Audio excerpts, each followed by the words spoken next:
બ્રહ્મ ઋષિ અને દેવહૂતિ માતાની કથા આવે છે, જ્યાં દેવહૂતિ માતાને ત્યાં કપિલ નારાયણ ભગવાનનો પ્રાગટ્ય થાય છે. કપિલ સાંખ્ય શાસ્ત્રના પ્રણેતા છે.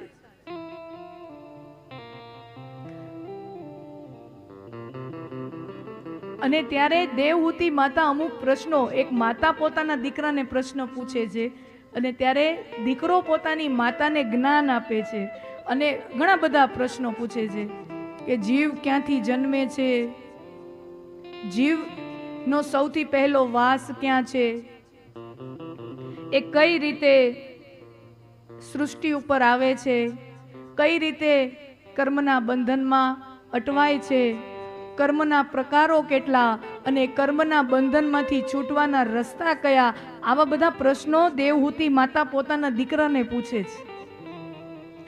ये है भारतीय संस्कृति जहां पर वय की कोई बात नहीं है, जहां पर अगर ज्ञान पुत्र में है तो माता पिता अपने पुत्र के सामने बैठ के पूछते हैं हमें ज्ञान दो.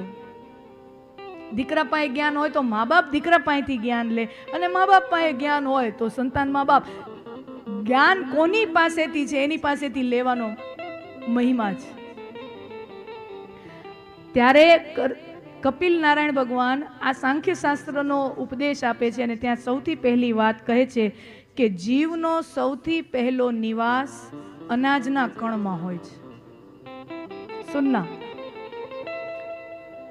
આખી એક સાયકલ છે જીવનની. જીવનો સૌથી પહેલા વાસ અનાજના કણમાં છે. એ અનાજ પુરુષના ઉદરમાં જાય,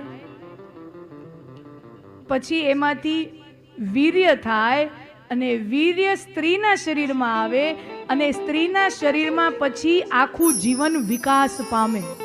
આ આખી એક સાયકલ કીધી છે આપણા શાસ્ત્રમાં. અનાજના કણમાં સૌથી પહેલો નિવાસ, અનાજના કણમાંથી જીવ પુરુષના શરીરમાં, પુરુષના શરીરમાંથી સ્ત્રીના શરીરમાં, અને સ્ત્રી પછી 9 મહિના બાદ એક સ્વસ્થ બાળકને જન્મ આપે. આ આખા જીવનની સાયકલ છે.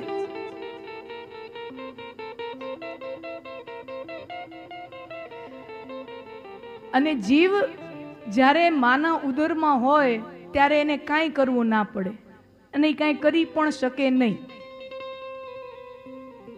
એની એક જ ઇન્દ્રિય એક્ટિવ હોય. આપણા શાસ્ત્રો એમ કહે છે કે જીવ જ્યારે માના ઉદરમાં હોય ત્યારે એની એક જ ઇન્દ્રિય, આપણી 5 ઇન્દ્રિય છે બરાબર, આ 5 ઇન્દ્રિયો છે એમાંથી એક જ ઇન્દ્રિય એક્ટિવ. આંખ જળના આખા થેલીમાં હોય એટલે જો આંખ વીંચેલી પ્રશ્ન જ નથી બનતો. બાળક ત્યારે મોઢેથી ખાતો નથી, મા સાથે નાભીથી નાભીએ જોડાયેલો છે, એટલે મા જે ખાય એ એમ્બેલિકલ કોર્ડથી એનું પોષણ સંતાન મેળવે. બરાબર છે. જે પણ મા પોષણ લે, સારું ખરાબ, ખાટું મીઠું તીખું તુરું, જેવું પોષણ માં લે એ રસ રૂપે એને મળી જાય છે. એટલે મોઢાની ઇન્દ્રિય પણ ચાલુ નથી, આંખની ચાલુ નથી,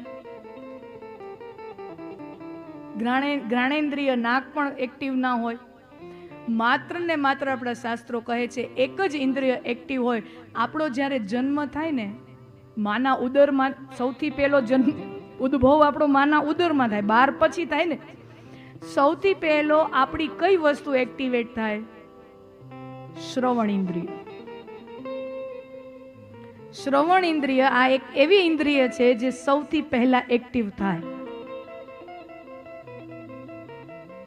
અને આની સાથે આજના તમે કોઈ પણ મોડર્ન મેડિકલ પ્રોફેશનલ્સને પૂછશો એ પણ સહમત થશે, બીજી કોઈ વસ્તુ સાથે બાળકને અહેસાસ થાય ન થાય, શ્રવણ એનું એક્ટિવ હોય છે.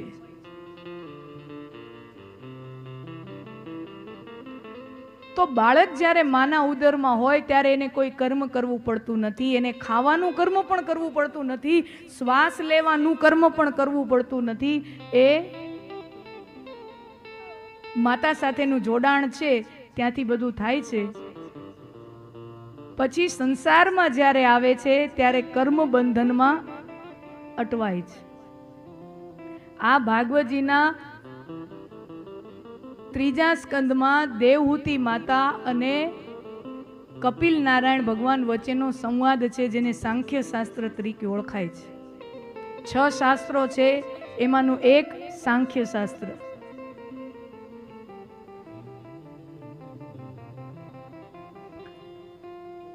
જન્મ લીધા પછી 3 પ્રકારના કર્મોમાં ફસાય એવું ભાગવતજીમાં અને સાંખ્ય શાસ્ત્રમાં અન્યત્ર ગ્રંથોમાં વર્ણન છે. સંચિત કર્મ, ક્રિયમાણ કર્મ અને પ્રારબ્ધ કર્મ. આ 3 કર્મોમાં માણા હું ને તમે ફસાઈએ.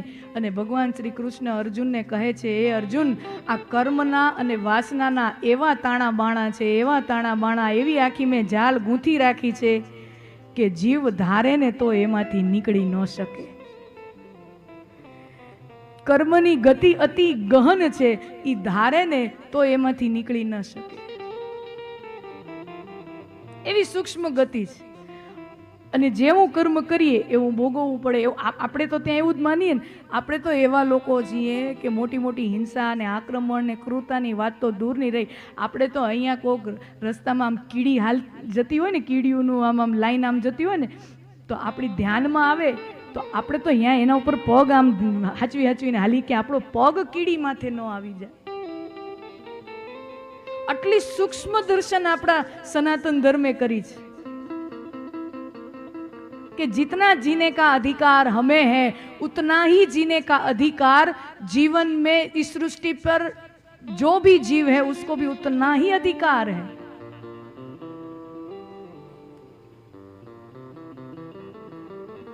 ક્રિયમાણ કર્મ અત્યારે આપણે જે વર્તમાનમાં કરીને એને ક્રિયમાણ કરે. હસીએ, બોલીએ, કોઈના વખાણ કરીએ, કોઈની નિંદા કરીએ, કોકને ગુસ્સો મારીએ, આ બધા ક્રિયમાણ કર્મો. અને આપણા એક એક કર્મની નોંધણી આ ઉપર ચોપડામાં થાય. આપણને એમ હોય ને કોઈક જોતું નથી, કોઈક જોતું નથી. ભગવાનના સીસીટીવી કેમેરા 24 કલાક ચાલુ. આ તારા, નક્ષત્રો, સૂર્યમાં, ચંદ્રમાં, આ બધા ભગવાનના એજન્ટો છે. આ ભગવાનના એજન્ટો છે, ભગવાનના સીસીટીવી કેમેરા છે. સતત નિરીક્ષણ થઈ રહ્યું છે. ક્યાં આપણને એમ થાય કે અંધારામાં, એકાંતમાં કોઈ નથી જોતું અને આપણે કરી. અરે આપણા તો શાસ્ત્રો ત્યાં સુધી કહે છે સપનામાં કરેલું કર્મ પણ ભોગવવું પડે. ત્યાં સુધીની સૂક્ષ્મ વાત આવી. હંતાળેલું ને કોકથી છુપાવેલું એ વાત રહેવા દઈ. આપણને ન ખબર હોય સપનામાં કર્મ થાય એનોય ફળ વિચાર તો કરવામાં છટકવું કેમ. જાગીને હોય તો એમાં આપણે ધ્યાન રાખીએ. ઓમાં આપણું ક્યાં. ભગવાન કહે છે કર્મ કી ગતિ અતિ સૂક્ષ્મ હૈ, એમાંથી નીકળવું શક્ય નથી.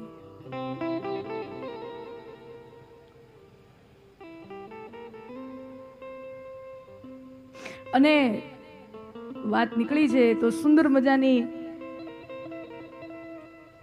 ક્રિયમાણમાંથી એક જીવનમાં મેં ને તમે જેટલા કર્મો કર્યા હોય એનો એક જીવન, એવું તો કેટલાય જીવન કેટલી, આપણે તો 84 લાખ યોનીના ફેરા આપણે કહીએ છીએ. આટલા જીવનમાંથી જેટલા કર્મો થાય એનો એક જગ્યાએ ઢગલો પડ્યો હોય એને આપણા શાસ્ત્રો સંચિત કર્મ કહે છે. એ ઢગલાને સંચિત કર્મ કહેવાય. અને એ ઢગલામાંથી થોડાક લઈ અને જ્યારે હું ને તમે એક નવું જીવન ધારણ કરીએ ત્યારે ભગવાન આપણને ખિસ્સામાં થોડાક એ સંચિત કર્મના ઢગલામાંથી થોડીક પીપરમેન્ટું નાખે. એને કહેવાય પ્રારબ્ધ કર્મ. એ મારે તમારે ભોગવવું પડે. ન કહેતા પ્રારબ્ધ છે તો આ એ પ્રારબ્ધ કર્મ. સંચિતના ઢગલામાંથી જે એક જીવન દરમિયાન જે ભોગવવું પડે એને કહેવાય પ્રારબ્ધ કર્મ. આ શાસ્ત્રોની ભાષા છે.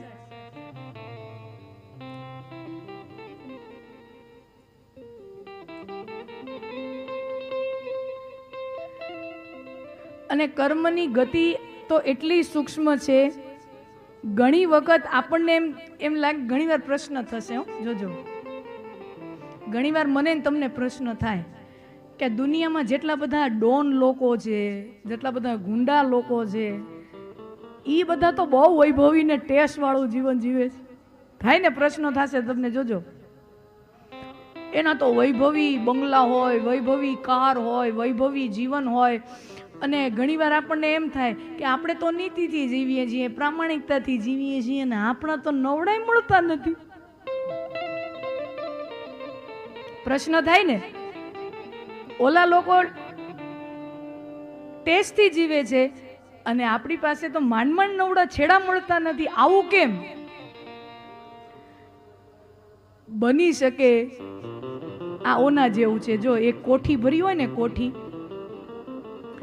એમાં નીચે ઘઉં હોય, સમજી લ્યો, નીચેના સ્તરમાં ઘઉં હોય, પછી ઉપર તમે કાકરાનો ઢગલો કર્યો હોય, અને નળ જેવું કંઈક આમ બાખોલું હોય ને, એમાંથી આમ કાઢો તો સૌથી પહેલા શું નીકળે?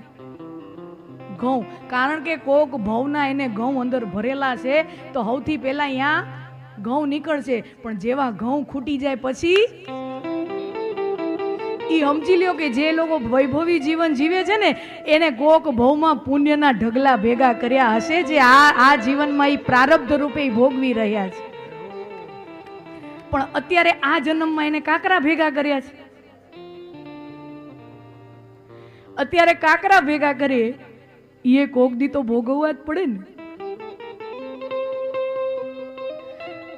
આપણે તો એવું માનીએ છીએ કે એવું જરૂર નથી. કર્મ કદાચ કોઈ કરેલું કર્મ અત્યારે આપણો પીછો છોડી દે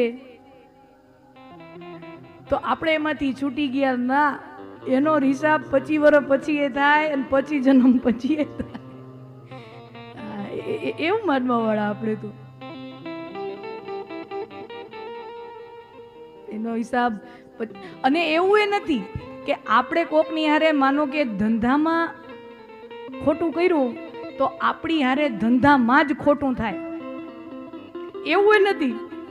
આપણે ક્યાંક કોકની હારે વેપારમાં કંઈક ખોટું કર્યું હોય તો એનો જરૂર નથી કે એનું ફળ આપણને વેપારમાં જ નુકસાન ક્યારેક હમણાં નહીં ને પછી તો થાય. એનું ફળ આપણા પારિવારિક જીવનમાં કોક ને કોક રૂપે નીકળે. ફળ પછી ક્યાંયથી નીકળે? કોઈ પણ સ્વરૂપમાં નીકળે. ऊपर वाला जब देता है तब छप्पर फाड़ के देता है. सुनना, ऊपर वाला जब देता है तब छप्पर फाड़ के देता है, लेकिन ये अधूरी बात हमने याद रखी. पूरी बात ये है, ऊपर वाला जब देता है तब छप्पर फाड़ कर देता है, लेकिन ऊपर वाला जब लेता है तब चमड़ी उतार के लेता है. ऊपर वाला जब लेता है तब चमड़ी उतार के लेता है. ઈ લેવા ઉપર આવી જાય ને. અને હું તો એટલું જ કહું કે કોક 2 હાથ વાળા માણાને છેતરી અને 5 પછી પૈસા વધારે કમાઈ લે, એના કરતા નીતિથી, પ્રામાણિકતાથી, મહેનતથી એવી રીતે કામ કરીએ ને ઉપરવાળાને 1000 હાથ વાળાને મજબૂર થઈ જવું પડે કે આને કાંઈક દ્યો દ્યો દ્યો દ્યો. 2 હાથ વાળાને છેતરીને માણા કમાઈને કેટલું થાય? માણા ભોગવીને કેટલું ભોગવે? 2 હાથ વાળાને આપણે કોકને છેતરી લીધો તો મળીને આપણને કેટલું મળી લે. પણ કાંઈક એવા કામ આમ સરસ મજાના કર્યા હોય ને તો એ 1000 હાથ વાળો મજબૂર બની જાય કે આને દ્યો દ્યો દ્યો. અને હું તો ત્યાં સુધી કહું કે કોકની પાસે 1000 કરોડ રૂપિયાની સંપત્તિ હોય ને તો ખાય તો એ 2 રોટલી ને ખીચડી કઢી. હોનાની બિસ્કીટના બટકા નથી ભરાતા. હે મુકેશભાઈ, કઈ હોનાની બિસ્કીટ જમતા છે ને? 1000 કરોડની સંપત્તિનો ઉલટાનું એ ઓછું જમે. તમે જોજો, જેટલો શેઠિયો ને એ એટલું ઓછું ખાઈ શકે. ડોક્ટરે કીધું હોય તમારે શુગર, ખાંડવાળું ખાવાનું નથી, ઘઉં ખાવાના નથી, ઘી ખાવાનું નથી, તેલ ખાવાનું નથી, આઈસ્ક્રીમ ખાવાની નથી, તળેલું ખાવાનું નથી, બળેલું આથાવાળું ખાવાનું નથી. જેટલો માણસ શેઠિયો ને એટલું એ ઓછું ખાઈ શકે બિચારો. અને હું તો જે અમારા જાહેર જીવનમાં જવાનું ને બધાના બધી પ્રકારના આમંત્રણો આવે, બહુ વૈભવી આમંત્રણો આવે ને સાદા સાદા બધી પ્રકારના આમંત્રણો આવે. જેટલા વૈભવી હોય ને લોકો એના તમે જોજો કાઉન્ટર હશે ને ત્યાં 25 મીઠાઈઓ હશે. એક જ કાઉન્ટર ઉપર અલગ અલગ 25 મીઠાઈ. મીઠાઈના કાઉન્ટરમાં 25 મીઠાઈ, ચાટના કાઉન્ટરમાં 25 પ્રકારના ચાટ, પછી અલગ અલગ અલગ એમ કરીને 500 વાનગીઓ હોય, 5000 રૂપિયાની ડીશ હોય. હવે એવા લગ્ન જેણે કર્યા હોય સમજી લ્યો, એના મહેમાન કઈ પ્રકારના હોય? એવા જ હોય ને. એના મહેમાન જેવા તેવા હોય? એ તો બધા ઊંચા લેવલના જ મહેમાન હોય, એની ઉઠબેસ એવા જ લોકો સાથે હોય. 25 પ્રકારની મીઠાઈ રાખી હોય, એના બધા મહેમાનો બધા એવા હાઈ સ્ટેટસ, બધાને શુગર, કોઈ એક મીઠાઈ ન ખાય. 25 પ્રકારની મીઠાઈ રાખી હોય. જેટલા મોંઘા લગન ને એમાંથી માણસ ભૂખ્યો જાય. જેટલા મોંઘા લગન એમાંથી ભૂખ્યા જાય. આ નિયમ છે. ત્યાં ધ્રો ન થાય. ધ્રો